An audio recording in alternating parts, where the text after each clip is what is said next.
Estamos de volta para dar sequência às superaulas Enem 2011. Dessa vez, os professores Fábio e Brás vão te levar para uma viagem pela poesia brasileira no século XX. Eu vejo você daqui a pouco.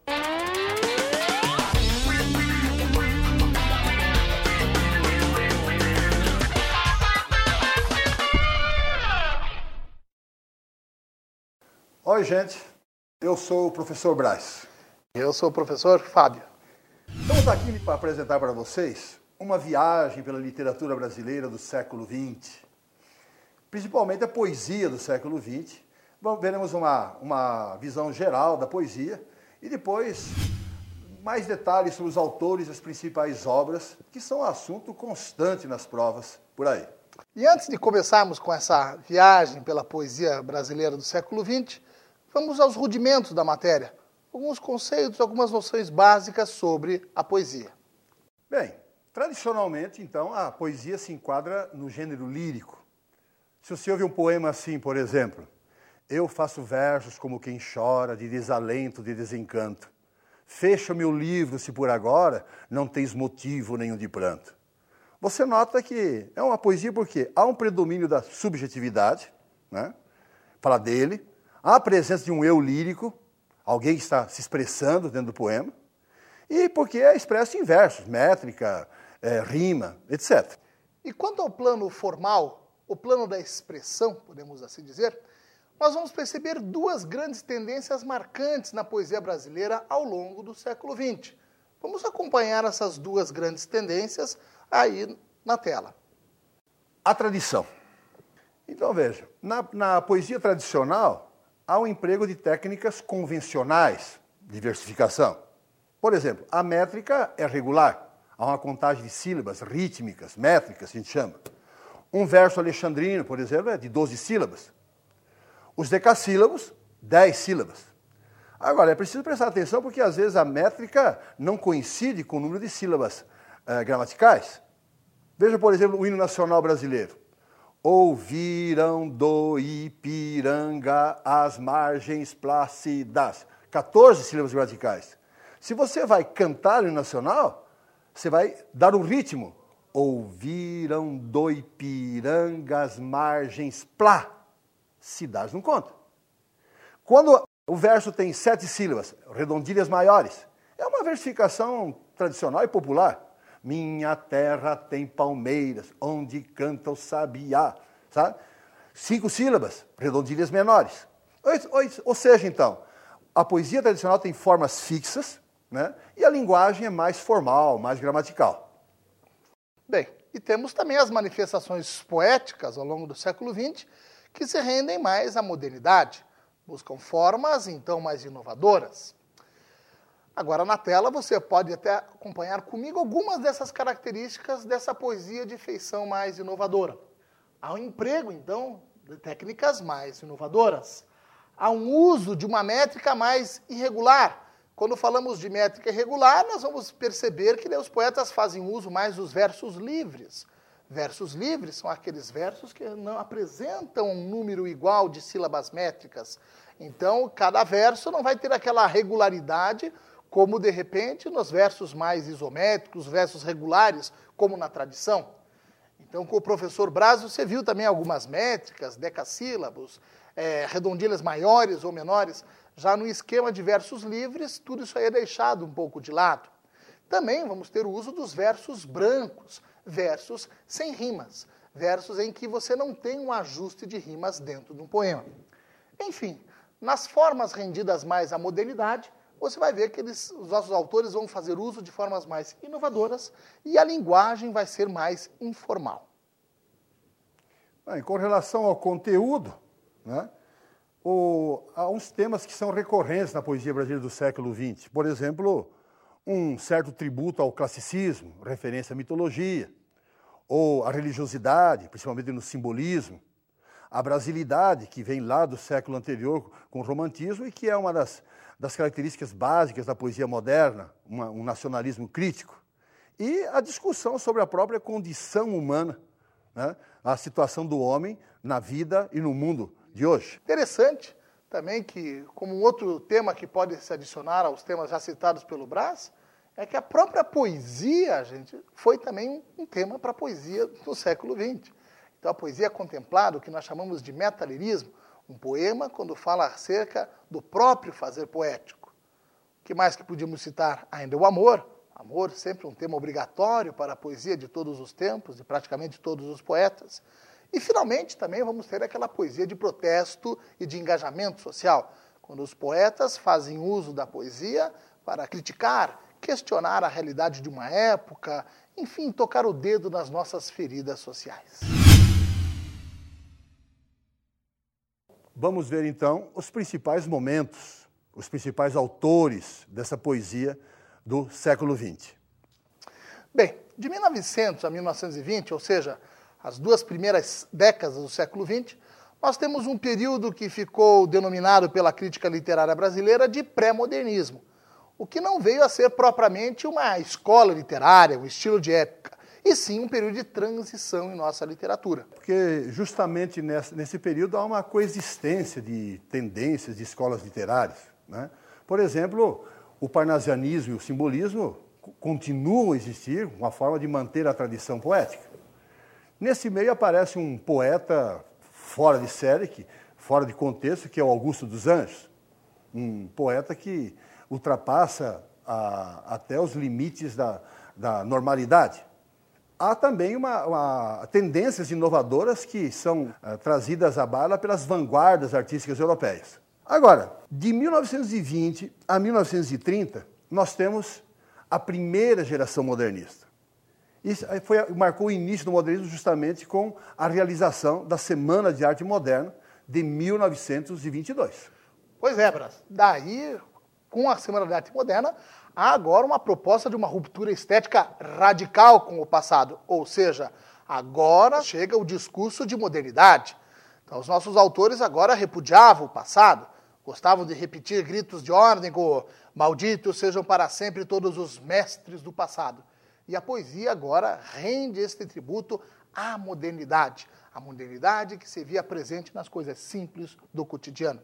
E quem foram os grandes poetas desse momento?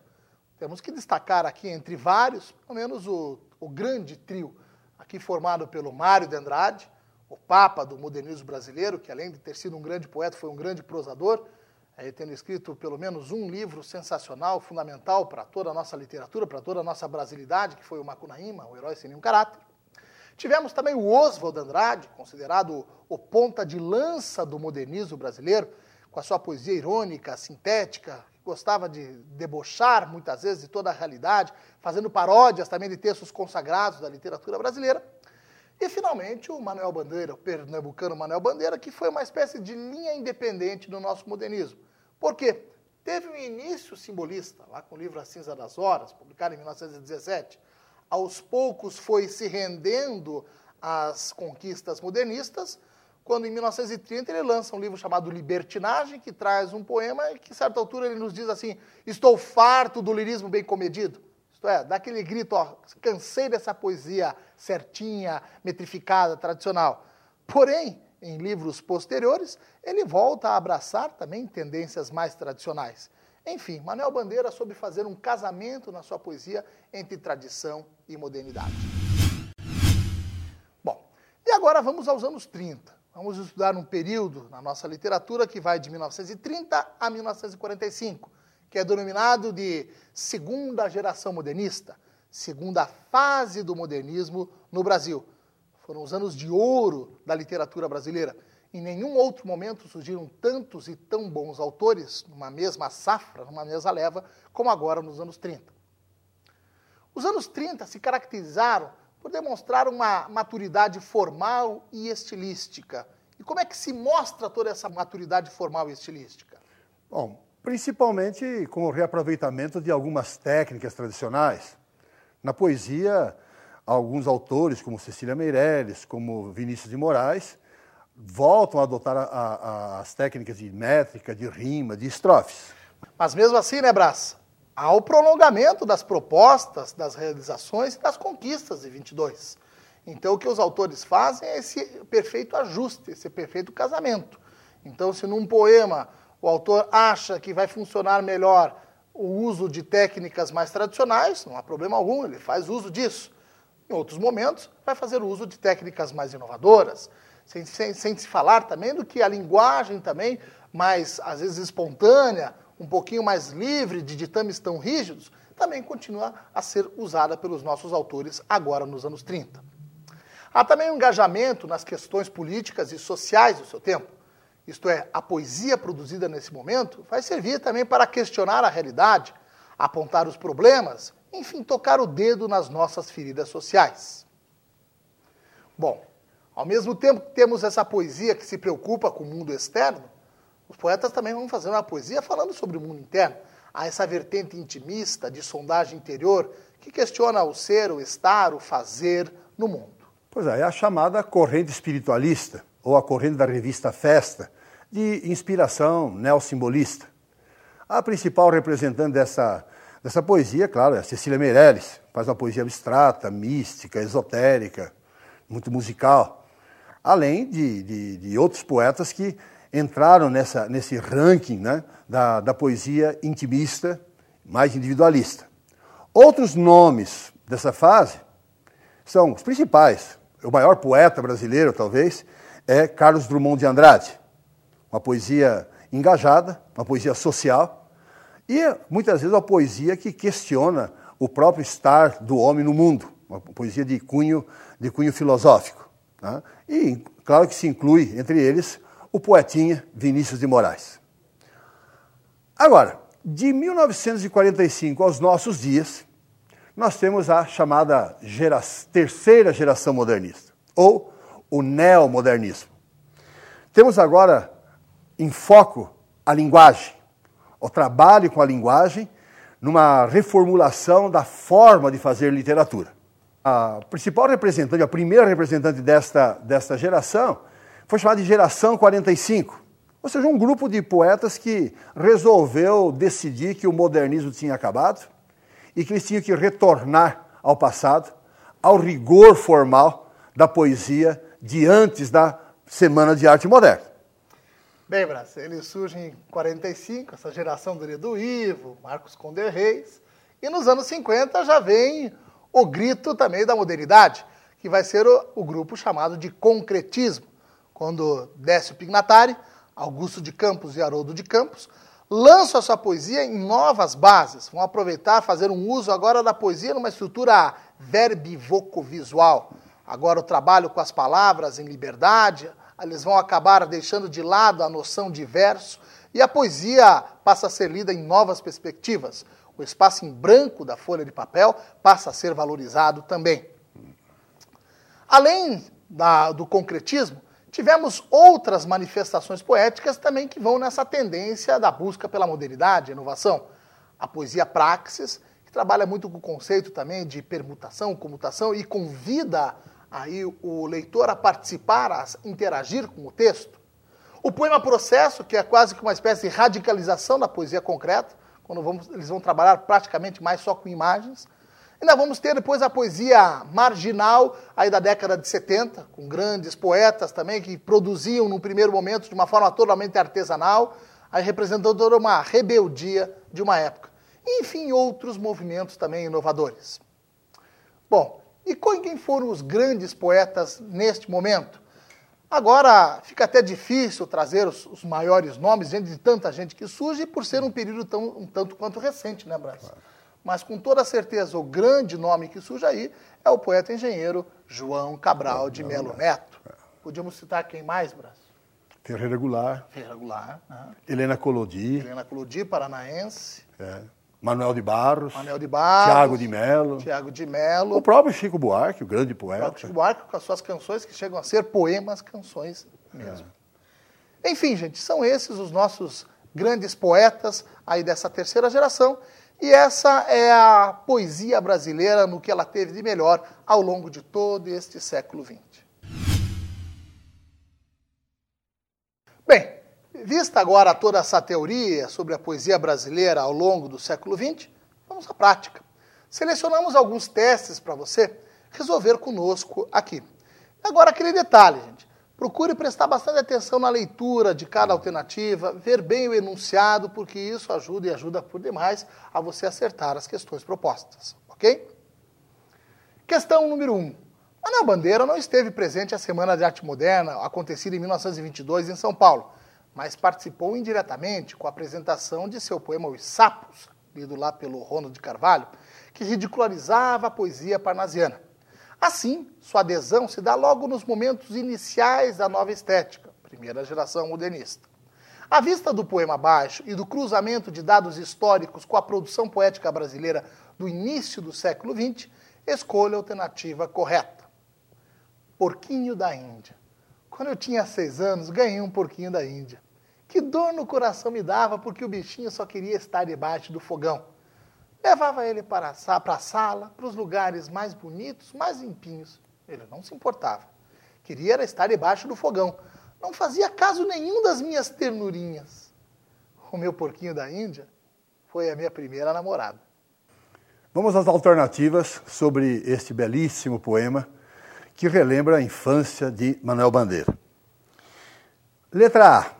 As referências à infância e ao animal de estimação endossam características do modernismo, preocupações ecológicas e saudosismo.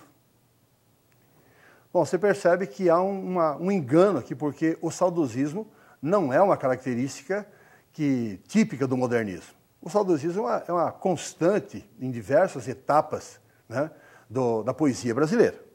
Por isso está incorreta. B. A simplicidade da seleção vocabular e a singeleza da temática são uma armadilha para o leitor.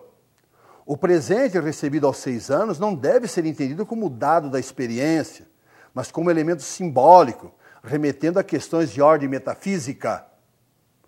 Claro que não. É uma lembrança, é um saudosismo da infância. E o Porquinho da Índia é um substrato da memória biográfica do autor. Não há uma simbologia metafísica, não. Tá? Está incorreta. C. A produção do autor se dá sempre em versos livres, como os deste poema, reafirmando a negação dos modelos poéticos precedentes.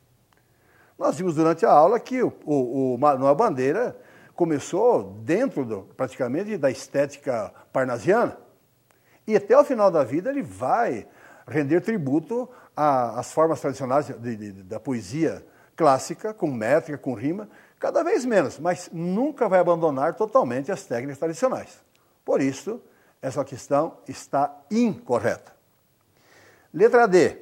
A evocação da infância, tal como acontece neste poema, é uma tônica do modernismo, que acabava de descobrir Freud e a psicanálise. Daí a recorrência ao tempo passado e a memória como temas poéticos. Novamente, o saudosismo, a recorrência aos temas passados, não é uma temática própria, exclusiva do modernismo.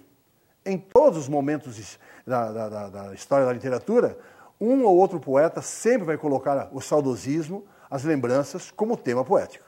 Por isso não que seja incorreto, mas não está completamente correta essa alternativa. Então, a letra E. O poema marca a posição distanciada dos ideais estéticos parnasianos na temática e na linguagem, dotando de força poética o prosaico do cotidiano. Nesse poema, o Manuel Bandeira realmente se afasta daquela tradição poética do parnasianismo, não utiliza métrica nem rimas, e adota como tema coisas do cotidiano, assuntos do dia a dia, que não era comum na poesia tradicional. Então, esta, pode marcar, é a resposta ao teste. Tá? Vamos ver o texto para a questão número 2. O poema é Profundamente, um poema de Manuel Bandeira. Também. Quando ontem adormeci, na noite de São João, havia alegria e rumor, estrondos de bombas, luzes de bengala, vozes, cantigas e risos ao pé das fogueiras acesas. No meio da noite despertei. Não ouvi mais vozes nem risos. Onde estavam os que há pouco dançavam, cantavam e riam ao pé das fogueiras acesas? Estavam todos dormindo. Estavam todos deitados, dormindo profundamente. Quando eu tinha 6 anos, não pude ver o fim da festa de São João, porque adormeci. Hoje eu não ouço mais as vozes daquele tempo. Minha avó, meu avô, Totônio Rodrigues, Tomás, Rosa. Onde estão todos eles? Estão todos dormindo. Estão todos deitados, dormindo profundamente. Lindo poema, não? Bom, vamos ao enunciado da questão. No conhecido poema de Bandeira, aqui parcialmente reproduzido, a experiência do afastamento da festa de São João.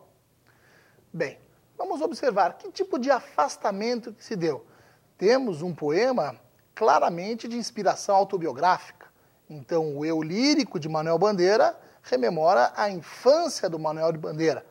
Uma festa de São João que simplesmente ficou lá para trás, ficou no passado. Bom, então esse afastamento se dá de que forma? Eis as alternativas. Letra A. É de ordem subjetiva e ocorre primordialmente no plano do sonho e da imaginação. Alternativa errada, porque esse afastamento que se dá aí em relação à festa do São João não decorre no plano do sonho nem da imaginação. É no plano das memórias, daquilo que de fato aconteceu, mas ficou no passado. Letra B.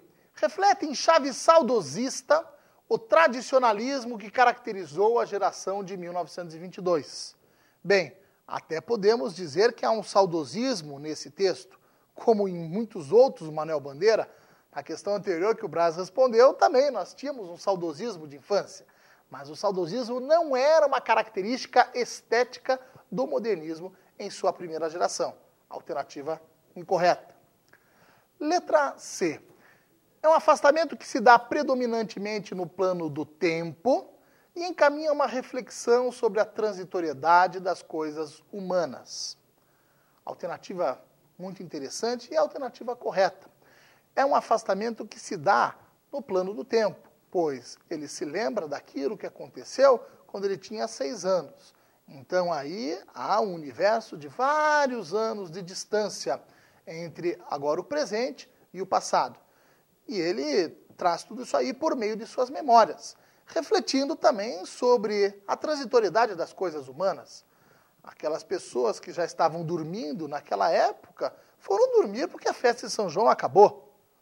Hoje, quando o lírico rememora o que aconteceu aos 6 anos e se lembra dessas pessoas, ele percebe que essas pessoas, no seu dia a dia agora, no seu tempo presente, estão mortas. Ou seja, estão dormindo profundamente. É a resposta à letra C. Vejamos as outras alternativas.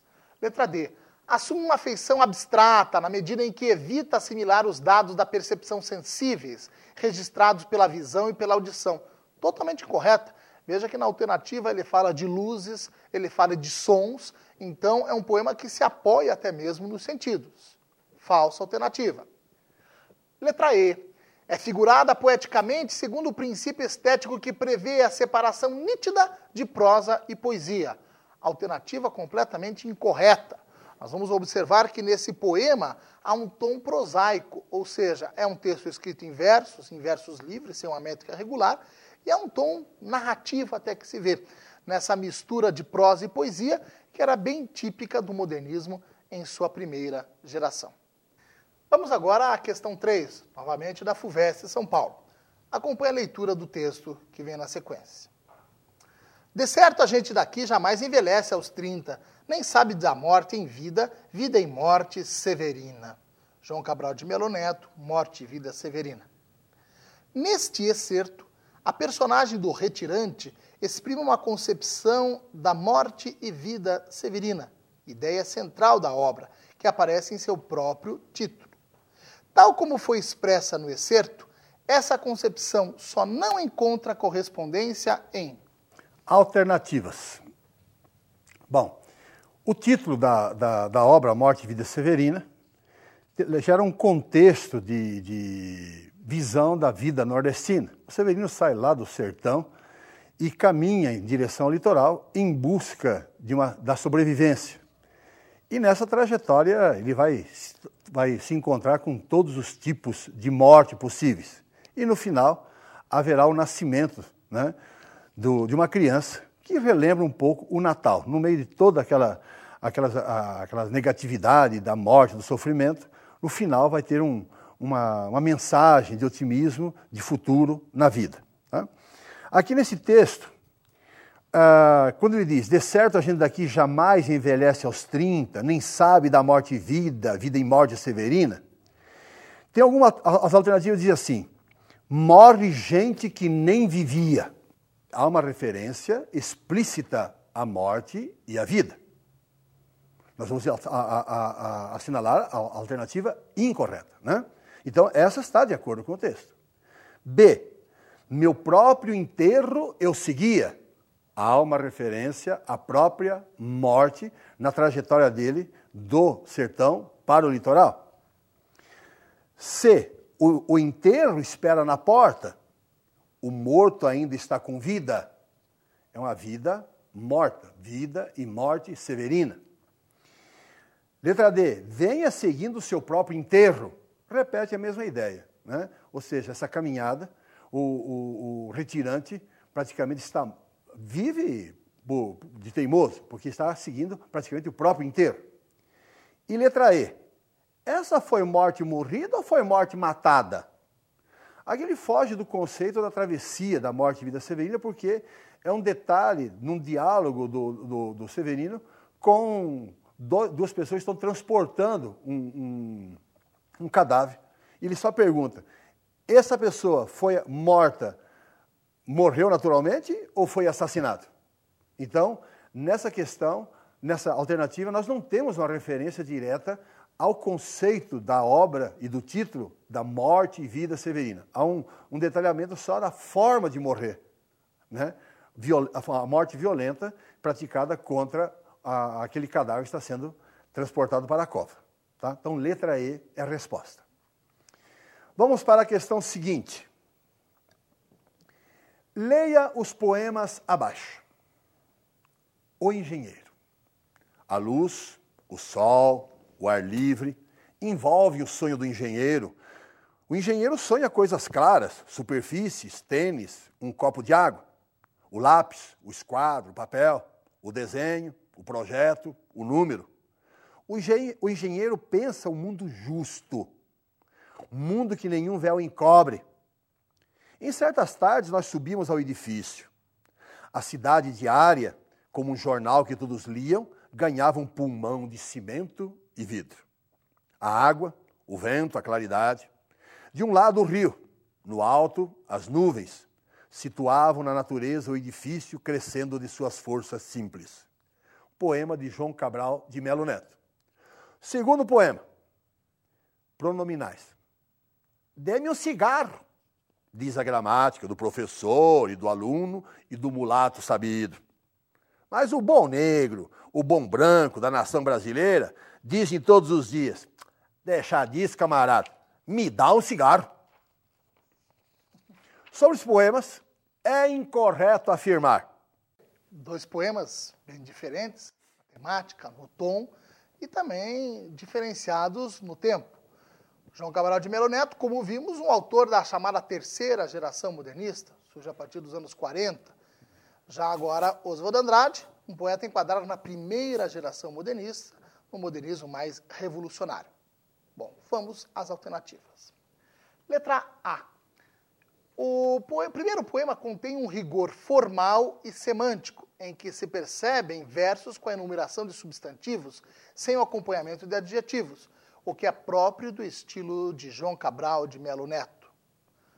Alternativa completamente correta, porque você tem essa linguagem muito exata, muito minuciosa, não há espontaneidade nos textos de João Cabral de Melo Neto, tanto é que ele era chamado de o poeta engenheiro, então tudo é medido, tudo é muito bem pensado, tudo é muito bem calculado na sua poesia.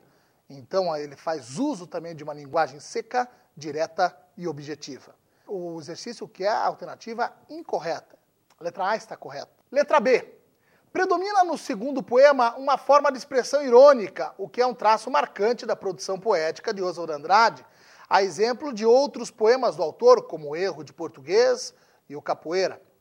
Alternativa também completamente correta. Oswald de Andrade faz essa poesia bem irônica, como você vê nesse texto. Deixa disso, camarada, me dá um cigarro. Ou no Capoeira, por exemplo, citado aí, em que ele dizia: quer apanhar, soldado? O quê? Quer apanhar? Pernas e cabeças na calçada. Letra C. Ao falar do sonho do engenheiro, João Cabral revela também a sua concepção sobre criação poética, que se traduz pelo afastamento do sentimentalismo e da emotividade. Essa tendência à objetividade acentua-se em seu livro Psicologia da Composição, escrito em 1947. Alternativa completamente correta. Nesta obra, Psicologia da Concepção, ele traduz muito bem todas as suas crenças em relação à poesia. Uma poesia seca, direta, objetiva, extremamente cerebral. Alternativa D. O engenheiro pertence à terceira fase do modernismo e pronominais à primeira fase. Evidência disso é o fato de o primeiro poema ser escrito em versos de métrica regular, típicos da geração de 45, enquanto o segundo é composto de versos livres, comuns no período da Semana de Arte Moderna. Alternativa um pouco controversa pelo seguinte. Vejam, de fato, o primeiro texto ele se enquadra na terceira geração, terceira fase do modernismo brasileiro. Agora, não foi uma característica da terceira fase comum a todos os autores o uso de uma métrica regular ou de rigor formal. Essa era uma característica, uma recorrência na poesia do João Cabral de Melo Neto em muitos momentos.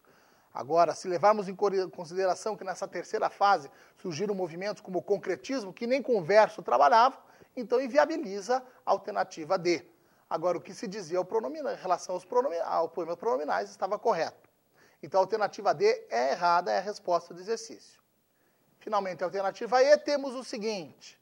No poema Pronominais, ao estabelecer a distinção entre a fala culta e a fala popular, o poeta põe em destaque uma das principais lutas dos modernistas, a valorização da oralidade e do coloquialismo na produção literária, em oposição à linguagem polada dos parnasianos e academicistas, certo? Era esta a grande reivindicação dos nossos artistas. A alternativa como resposta do exercício vem a ser a letra D, que era incorreta. Vamos à questão seguinte. Com relação ao poema O Engenheiro, da questão anterior, não se pode afirmar que. Letra A. Produz o sentido de objetividade e racionalidade. Tem objetividade e racionalidade? Tem. B. Apresenta uma certa precisão geométrica. Sim, ele mede as palavras. A poesia de João Cabral é medida, é contada, é calculada. C.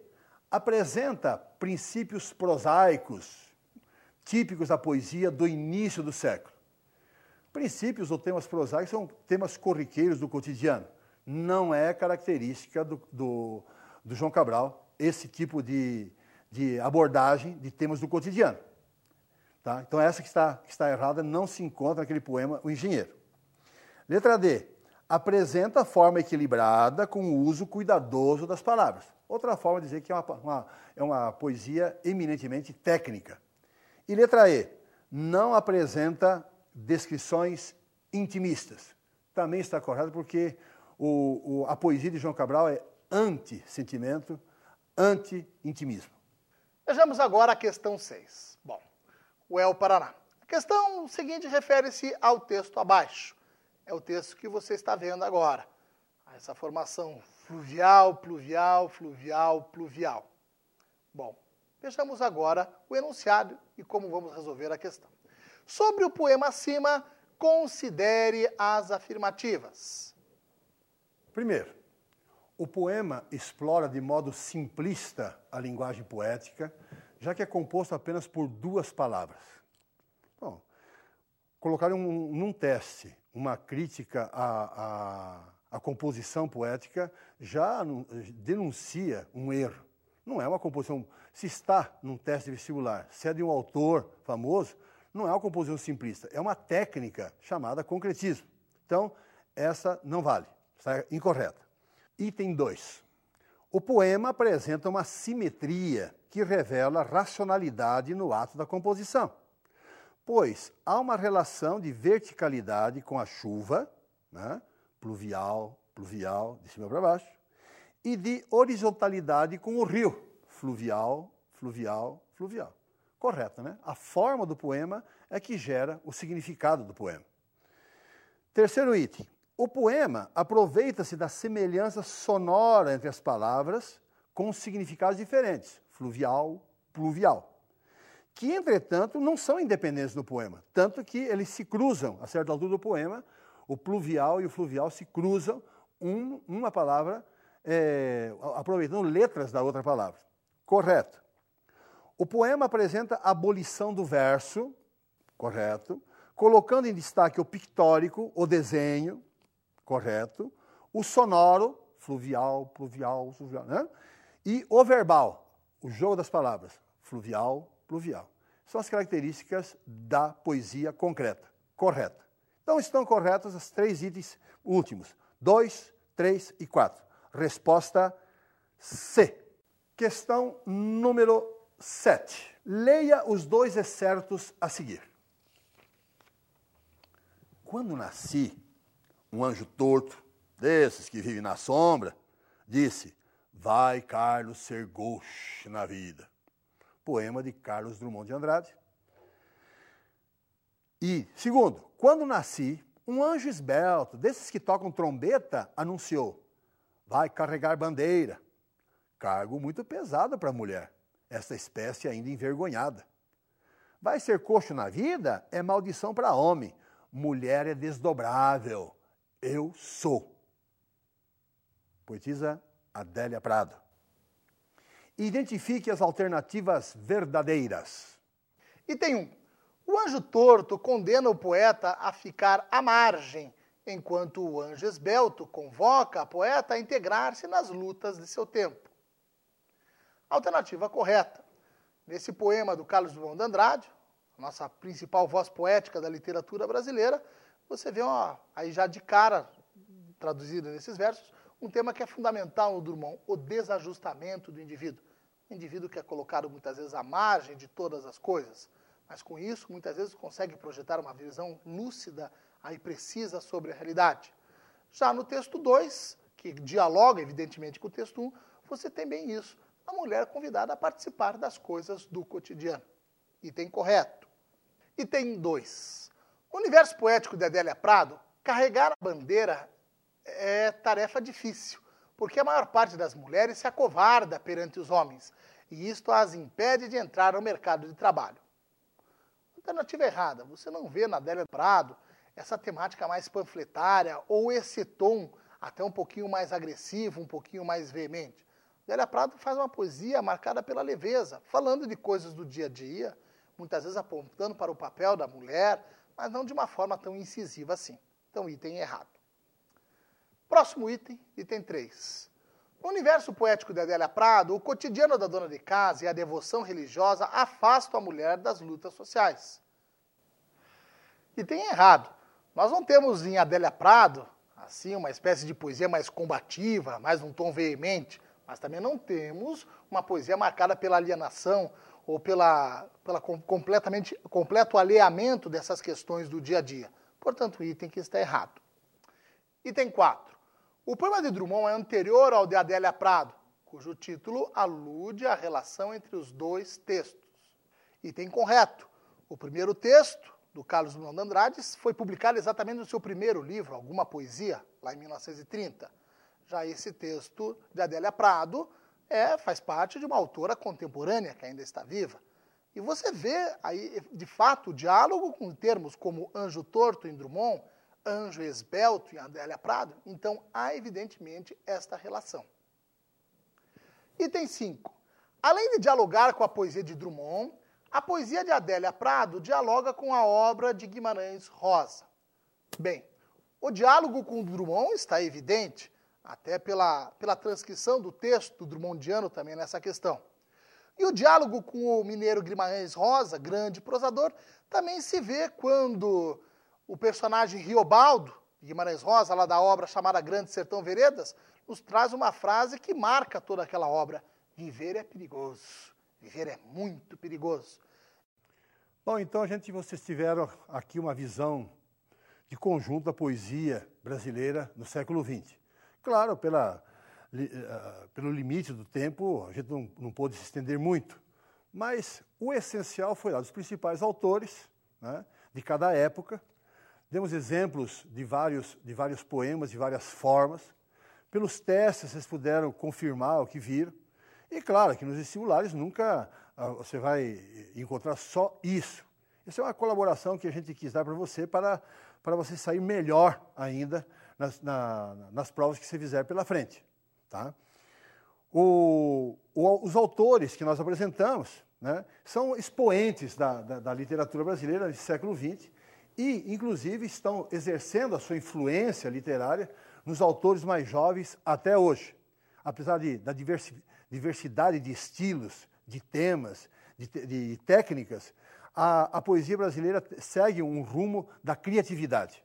Né? A diversidade criativa é um dos grandes valores dessa literatura. Desde os primeiros, lá do início da literatura até os dias de hoje, essa renovação constante prova que o poeta brasileiro, o escritor brasileiro, é um dos mais criativos do mundo. Pois é, né, Brás? Tanta gente boa que citamos, né? Pois é. Olavo Bilac, Parnasianismo lá atrás, um Cruz de Souza, Manuel Bandeira, Oswald Andrade, Drummond, Cecília, Vinícius, enfim, gente muito boa. O que pretendemos com tudo isso? Além de você conseguir aí conhecer essas principais vertentes e poder também resolver questões relacionadas a esses autores, a essas obras, também queremos que você conheça esses grandes nomes da poesia brasileira e talvez num futuro mais próximo, longe da pressão no vestibular, tenha gosto de lê-los, né? Tenha gosto de chegar e conhecer um pouquinho mais todas essas obras. Porque ler a poesia brasileira do século XX é também, de certa forma, ler a nossa história, ler as nossas contradições, é fazer um apanhado de tudo aquilo de relevante que acabou acontecendo pelo Brasil. Finalmente, com relação ainda ao seu vestibular, espero que quando você for resolver as questões, tenha o máximo de cuidado na leitura dos enunciados. Na leitura dos textos também sempre é fundamental. Pegou o texto, já veja o autor, tende já a lembrar em que momento que ele começou a escrever, em que estética ele se enquadra. Tudo isso é matéria-prima fundamental para a resolução das proposições. E na leitura das alternativas, em vez de ir sempre pensando na resposta, né, Brás? Aquela coisa, quero chegar a ver essa resposta, vai eliminando alternativas. Isso te dá segurança para poder chegar e acertar a questão e poder marcar pontos.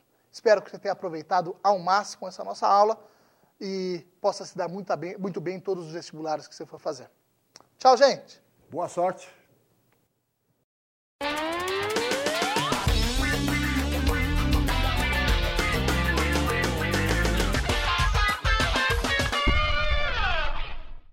Chegamos ao fim de mais um dia de Super Aulas Enem 2011.